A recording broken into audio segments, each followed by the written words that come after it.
Hello friends, welcome to Devanshika diaries. ఇప్పుడు మీరు వినబోతుంది నువ్వుంటే నా జతగా స్టోరీలో 148వ భాగం. అలా అన్ని జంటలు హ్యాపీగా తన లైఫ్ ను లీడ్ చేస్తున్నారు.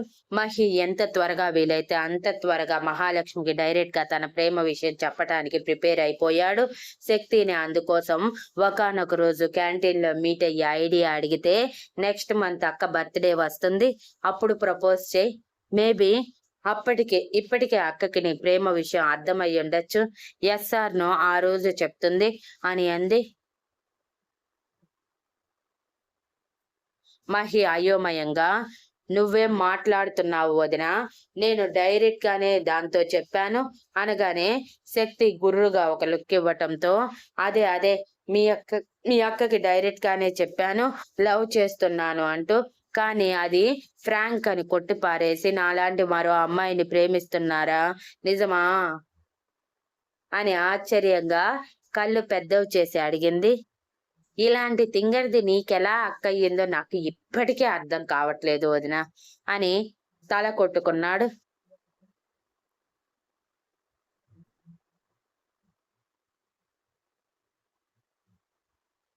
చాలులే మహి, ఆపు. అక్క మరీ అంత తింగర్ది కాదు. మేబీ నువ్వు తనని ఆట పట్టించావనుకుని అలా అని ఉంటుంది అంతే. ఇదంతా ఎందుకు? అక్క బర్త్డే రోజు నీ ప్రేమ ప్రేమ విషయం చెప్పు, తన మనసులో ఉన్నది చెప్తుంది కదా. ఎస్ ఆర్ నో, ఏదైనా యాక్సెప్ట్ చేయటానికి రెడీగా ఉండు. మేబీ చాలా వరకు నోనే చెప్పచ్చు అని ఆలోచిస్తూ అంది శక్తి. వదిన, అంత మాట అనకు అని మహి ఏడుపు మొహం పెట్టగానే, ఇదే నిజం మహి, అమ్మ ఖచ్చితంగా మీ పెళ్లికి ఒప్పుకోదు. అమ్మ ఒప్పుకుంది అక్క కనీసం నీ వైపు కన్నెత్తి కూడా చూడదు.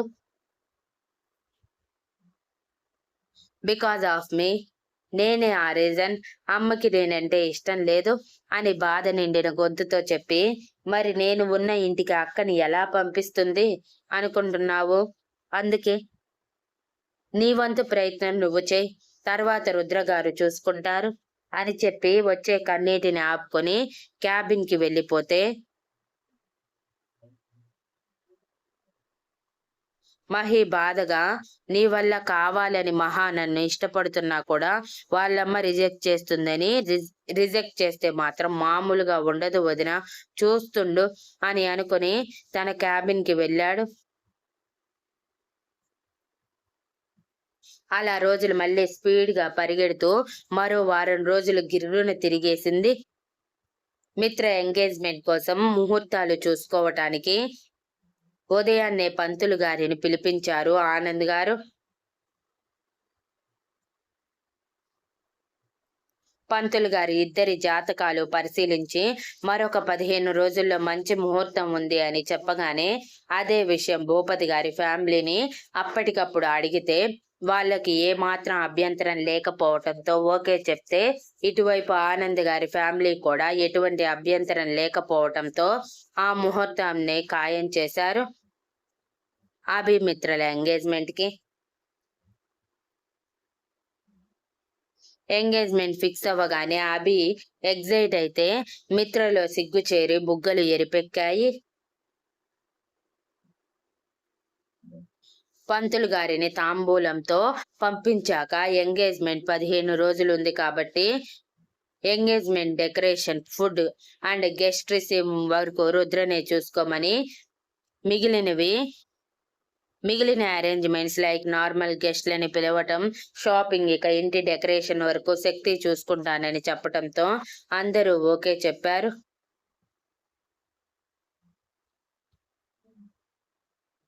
ఇక శక్తి ఇంట్లోనే ఉండటంతో ఎంగేజ్మెంట్ పనులు పరుగందుకుంటాయన్న నమ్మకం రుద్రకి.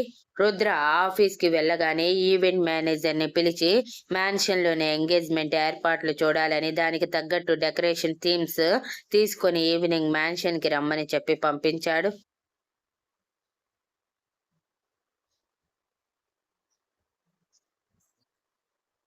ఆ రోజు ఆఫీస్ కి వెళ్లిన మిత్రని అభి తన క్యాబిన్ లోకి పిలిచి తన ఒడిలో కూర్చోబెట్టుకుని, మన ఎంగేజ్మెంట్ కూడా ఫిక్స్ అయ్యింది, ఇంకెప్పుడు ఈ బిడియం వదిలేస్తావు మిత్రా అని సిగ్గుతో తలదించుకున్న మిత్ర గడ్డం కింద చూపుడు వేలు పెట్టి పైకి లేపి కొంటెగా అడిగాడు. అభి గారు అని మిత్ర చిరుకోపంతో అభి కళ్ళల్లోకి చూసేసరికి, చెప్పండి మిత్ర గారు అని అల్లరిగా నవ్వుతూ ఉంటే, మిత్ర మళ్ళీ వెంటనే తలదించేసి, మీరు అలా చూస్తూ ఉంటే నేను ఎలా మీరు చెప్పినట్టు ఉండగలను చెప్పండి? ముందు ఆ చూపు మార్చండి ప్లీజ్ అని వణుకుతున్న గొంతుతో అడిగింది.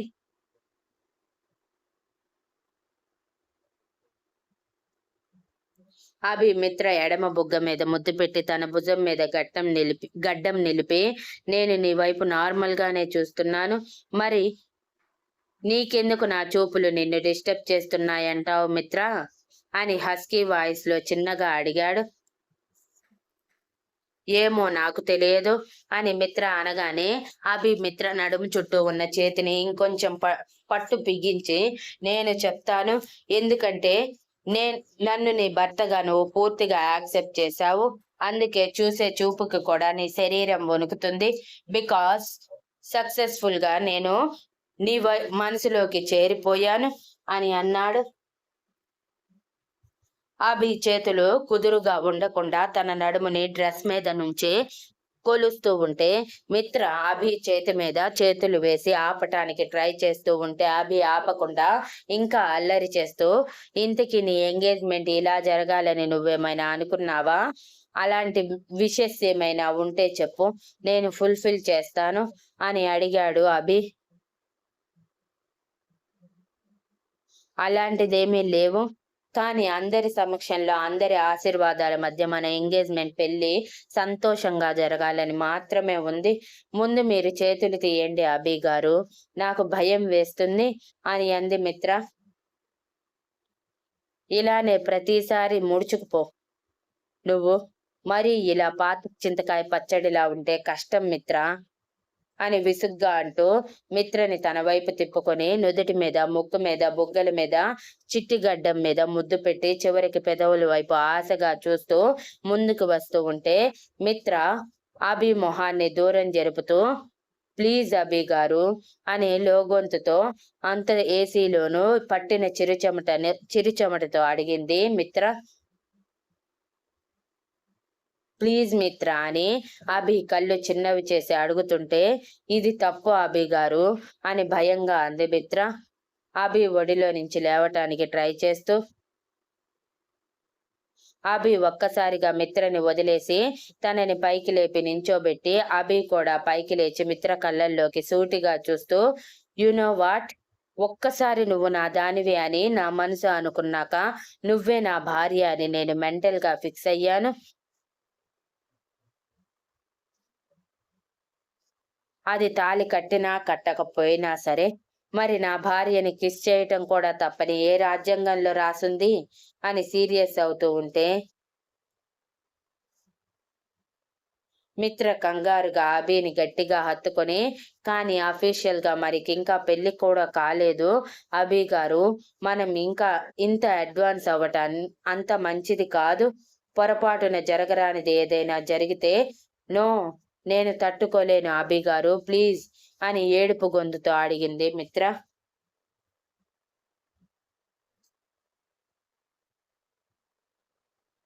అభి మిత్రని దూరం జరిపి తన కళ్ళల్లోకి సూటిగా చూస్తూ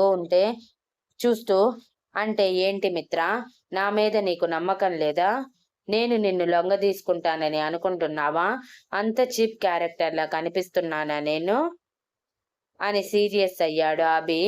మిత్రకి తన మీద నమ్మకం లేదన్న ఊహ కూడా భరించలేక,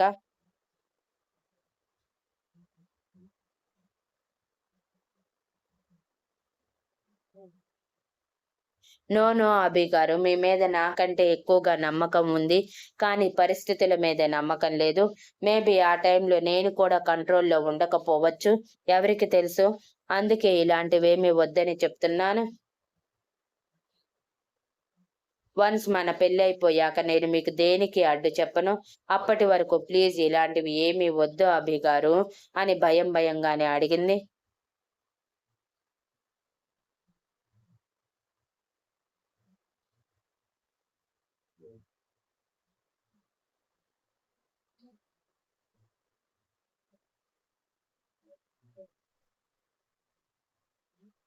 మన ప్రేమని అప్పుడప్పుడు ఎదుటి వాళ్ళకి తెలియజేస్తూ ఉండాలి. లేకపోతే వాళ్ళకి మన ప్రేమ ఎలా అర్థమవుతుంది చెప్పు? మాటల్లోనే కాదు, చేతల్లో కూడా ఆ ప్రేమ తెలియజేస్తేనే కదా, మనం ప్రేమించిన వారి కోసం ఎంత తపిస్తున్నామో ఎదుటి మనిషి అర్థం చేసుకునేది. వీటి వల్ల కంట్రోల్ మిస్ అవుతామో అనుకోకు. ముద్దులో మరో ఫీల్ చూడకు. ప్రేమ మాత్రమే చూడు. అప్పుడు ఆ ఫీల్ నీకే అర్థమవుతుంది. ఎదుటి వారి మీద ప్రేమ ఇంకా ఎక్కువవుతుంది అంటూ మిత్రని దగ్గరికి లాగి నడుం చుట్టూ చేయి వేసి మిత్రకి మాట్లాడే అవకాశం ఇవ్వకుండా ప్రేమగా తన పెదవులు అందుకున్నాడు.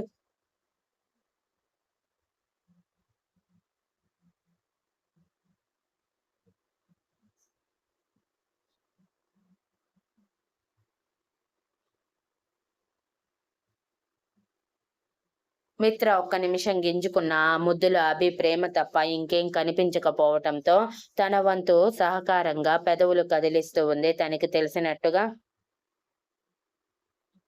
అభి మిత్రని ఇంకా తనలోకి లాక్కొని ముద్దుని గాఢంగా మార్చి 15 నిమిషాల తర్వాత ఊపిరి భారం అవుతుంటే అప్పుడు వదలగానే మిత్ర ఆయాసంగా ఊపిరి పీల్చుకుంటూ అభి గుండెల మీద గట్టిగా కొడుతూ ఇలా ఎవరైనా ముద్దు పెడతారా అని చిరుకోపంగా అడిగింది. అభి నవ్వుతూ 2 నిమిషాల తర్వాత మిత్రకి వాటర్ పట్టించి నా ప్రేమ నీకు ఊపిరాడకుండా చెయ్యాలనే ఇలా ముద్దు పెట్టాను. ఇంకొకసారి ముద్దులో మరో ఫీలింగ్ పెళ్లికి ముందు చూశావంటే ఇంతకంటే గట్టిగా పనిష్మెంట్ ఇస్తాను అని కొంటె కళ్ళతో వార్నింగ్ ఇచ్చాడు అభి.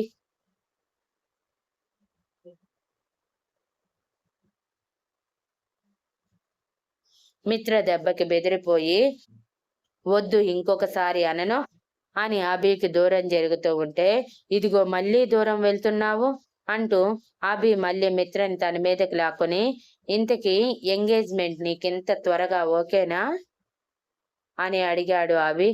ఓకే కాబట్టే కదా ఒప్పుకుంది అని మిత్ర సిగ్గుపడుతూ అనగానే అభి నవ్వుతూ తన చైర్లో కూర్చొని మిత్రని తన ఒడిలో కూర్చోబెట్టుకుని ఎంగేజ్మెంట్ కోసం మాట్లాడుతూ ఉండిపోయారు.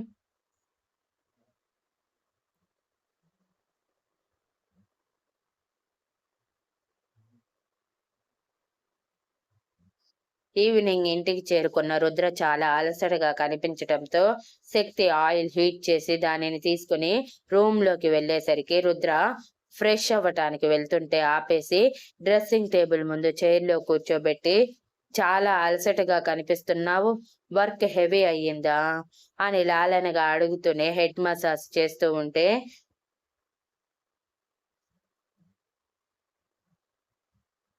రుద్రకి రిలీఫ్ గా అనిపించి శక్తికి వీలుగా వెనక్కి వాలిపోయి కళ్ళు మూసుకొని నీ చేతుల్లో ఏదో మ్యాజిక్ ఉంది స్వీటీ, అలా నా తలలో నీ మృదువైన వేలు పెట్టగానే ఇలా నా అలసట మొత్తం ఎగిరిపోతుంది అని జిడ్డు కారుతున్న శక్తి చేతిని పెదవుల దగ్గరికి తీసుకువచ్చి గట్టిగా ముద్దు పెట్టగానే శక్తి కంగారుగా చేతిని వెనక్కి లాక్కొని ఆయిల్ ఉంది అని అంది.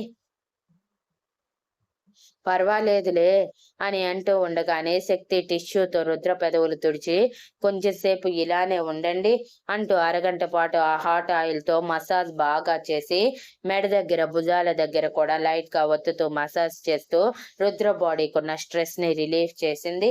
ఈలోపు రుద్ర శక్తి చేసిన మసాజ్ కి ఫుల్ గా నిద్ర వచ్చి కళ్ళు మూసుకొని అలానే నిద్రపోయాడు.